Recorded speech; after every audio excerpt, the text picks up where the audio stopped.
L'Australie en deuil et sous le choc au lendemain de l'attentat terroriste antisémite perpétré sur la plage très populaire de Bondy. 1 millier de personnes environ étaient rassemblées pour marquer la fête juive de Hanouka. Panique lorsque crépitent des coups de feu, une quarantaine de tirs pendant une dizaine de minutes, 15 morts au moins selon le dernier bilan provisoire. L'un des tueurs est abattu à son tour par la police. Ils étaient 2, confirment les autorités qui ont finalement écarté l'hypothèse d'un 3e homme.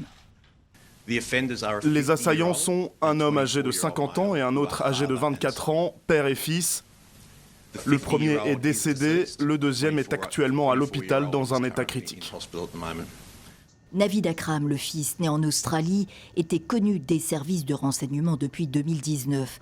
Soupçonné alors d'être lié à un membre du groupe État islamique, arrêté et condamné pour avoir préparé un attentat terroriste dans le pays. Le père, détenteur d'un port d'armes, était lui arrivé dans le pays en tant qu'étudiant. Tous deux ont prêté allégeance à l'organisation djihadiste, rapporte la chaîne ABC, citant des enquêteurs.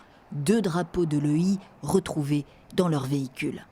Mais le massacre aurait pu être bien pire sans l'intervention d'un marchand de fruits du quartier de Bondy, blessé par balle alors qu'il désarmait le fils.